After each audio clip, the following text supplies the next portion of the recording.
Hello and welcome to The Appointment. I'm Pranjal Sharma. Joining me today for a conversation is Adeeb Ahamed, who is the Managing Director of Lulu Exchange. Adeeb, thank you so much for being with us today. Adeeb, the Lulu Group is very well known for having a diversified portfolio. Before I start talking about Lulu Exchange per se and the responsibilities you have, give us a little bit of information about the group itself. Thank you for having me on the show. Firstly, about the group, the group started its origin in the Emirate of Abu Dhabi in UAE almost 4 decades ago. Today, the group spans over having presence around 30 odd countries, where it has its own retail presence, sourcing offices, and various other fields that it is in working about. And for the last 4 odd decades, the group has in its own terms commanded a lot of success, especially in the retailing field. And today we have diversified into a lot of other segments. And one of the core segments that we have diversified is into the financial investment side, also brand retailing, and also the hospitality side. And these are the 3 sectors that I basically head up for the group. But it's also a great story about Indians creating an empire outside India, and that's also a fascinating part of your group, isn't it? Absolutely. It's to a lot of people who I've met, especially our chairman, has becoming an aspiration to them.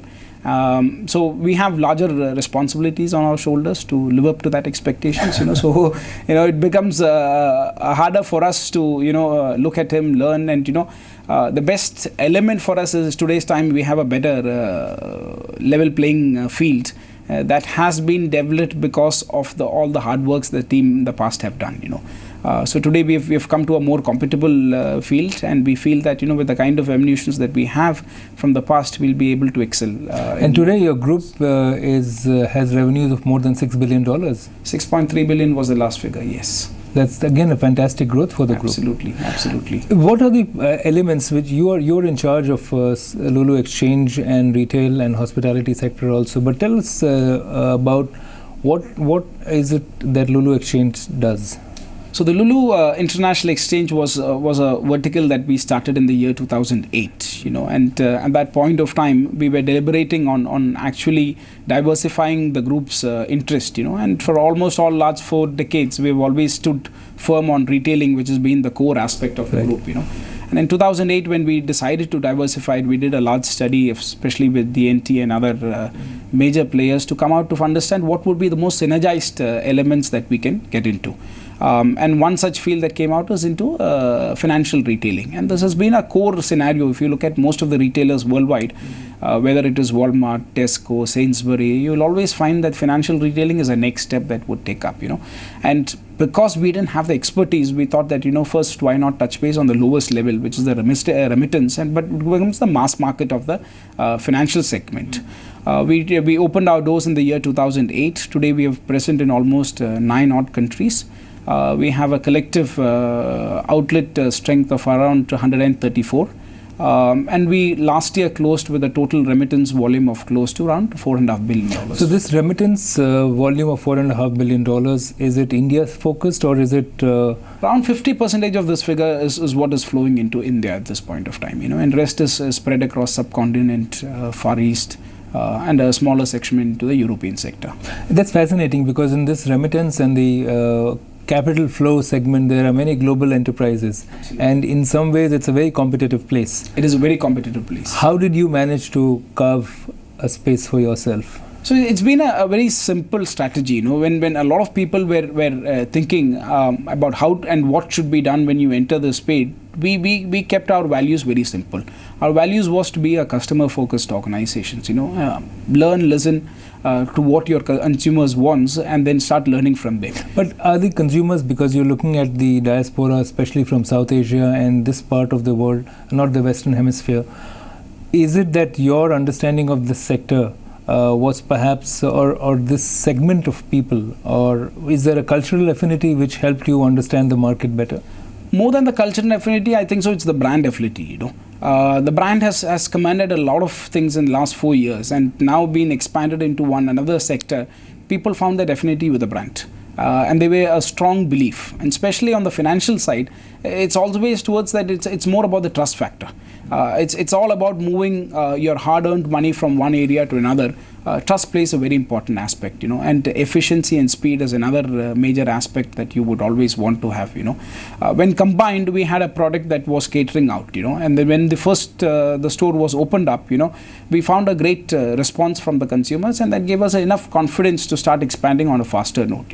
So if you really look at it in the last 5-6 years of our existence in the market, we could consider ourselves as one of the fastest growing in the financial retailing side.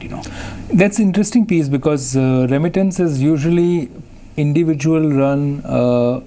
Usually the ticket or the size of transaction is low, yes, but it's frequent, and therefore I think the margins and the spread for any company operating in the sector is thinner, which means that you have to be very efficient to be able to make it a profitable business model. What were the challenges that you faced? See, firstly, unlike most of the organizations that stuck to one geography, we from very first day understood to the factor that we could not be constrained to one geography as such. So a quick expansion across the GCC was the first plateau that we did. Having a robust banking channels that would enable us to make a swift transfer worldwide, and also to the factor that we had a dedicated team, and a well experienced team was brought inside to really steer the growth element for the organization. A combination of all these three was what led to our success. The technology platforms are very important, because Absolutely. Again, the ownership and the security related to it. Did you have to invest in that? Absolutely. From day on, the first thing that we made a large scale investment was not on the brick and mortar side, was what on the technology side. Because we feel that the wave that we going forward is going to be the technology led sphere. Brick and mortar is so much that could be expanded in. So if you really look at it, our first 5-year, or we did a first 6-year plan. Because we started in the year 2009. We made a first 6-year plan to complete up till year 2015, and that was to have a pan GCC presence. So we have today a pan GCC presence barring Saudi Arabia as a country, and then the next 3-year plan was dedicated to the Far East. Today we are in almost an acquisition sphere in Far East.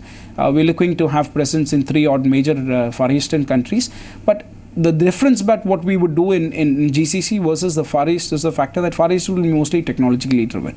We would not be investing a lot on brick and mortar. So when you say technology driven, what does it mean? Online platform, mobile remittance, these are the venues that we look at driving through the technology. So rather than having a brick and mortar where people would want to walk inside and then do a transaction and leave, you could do it sitting in your lounge, or you could do it in your office, or you could do it on the run on a mobile.